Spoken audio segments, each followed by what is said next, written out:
আপনার বাচ্চা যদি বেশি পরিমাণে জেদি বা রাগী হয়ে থাকে, টানা 19 দিন আল্লাহর কোরআনের এই আমলটা 7 বার পরে তার মাথার মধ্যে ফু দেন, দেখবেন ইনশাআল্লাহ এই বাচ্চাকে, এই সন্তানকে আল্লাহ তাআলা আপনার কথা মতো চলার মতো তৌফিক দান করবেন। দেখবেন সন্তানগুলো যখন কথা শুনে না, তখন এক যে পিতামাতার জন্য সবচেয়ে বড় মুসিবত হলো এই সন্তানগুলো কথা শুনে না। এই ক্ষেত্রে অনেক বাবা মা দেখবেন অনেক সময় হুজুরের কাছে যায়, পানি পড়া, তাবিজ পড়া, এই সেই নানানবিধ কিছু নিয়ে আসে, এরপরও দেখবেন সন্তান কথা শুনে না।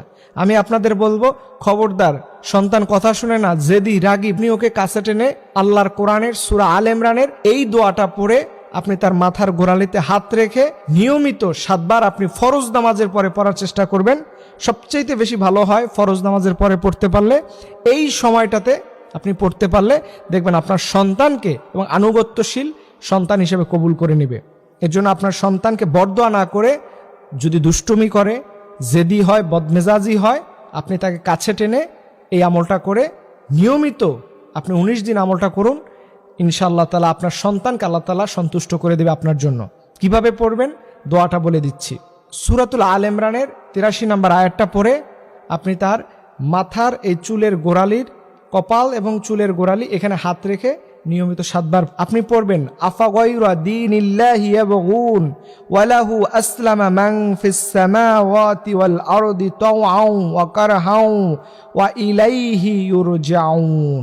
এই দোয়াটা আপনি 7 বার যতবার পারেন আপনি পড়েন। পড়তে পড়তে দেখবেন আল্লাহর কাছে ফরিয়াদ করবেন, আল্লাহ তাআলা এই দোয়ার কারণে, এই দোয়ার কল্যাণের কারণে আল্লাহ তাআলা আপনার সন্তানকে যে পৃথিবীর মধ্যে একটা শ্রেষ্ঠ সন্তান হিসেবে কবুল করবে নেবেন।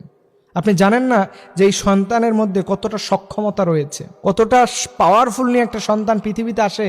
এটা পৃথিবীর বাপমা যদি জানতো, তাহলে বাপমারা কখনো সন্তানকে অভিশাপ দিত না।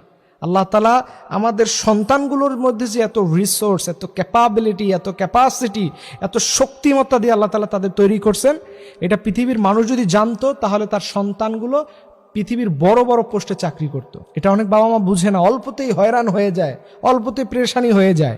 আপনি আপনার সন্তানের পিছনে ইনভেস্ট করুন। আপনি টাকা জমিয়ে রাখবেন ওইটা দরকার নাই। আপনি সন্তানকে মানুষের মতো মানুষ করেন, ওকে একটা বড় পর্যায়ে নিয়ে নেন, ও আপনাকে ইনকাম করে এর চাইতে বড় কিছু করে দিবে। টাকা রেখে যাওয়ার দরকার নাই। সন্তানের পিছে আপনি বিনিয়োগ করুন, সন্তানকে আপনি বিনিয়োগের মাধ্যম করুন, বিনিয়োগ করার জন্য ব্যবসা নয়। আল্লাহ সুবহানাহু ওয়া তাআলা তিনি আমাদের সবাইকে এই কথাগুলো আমল করা তৌফিক দান করুন। সকলে আমিন।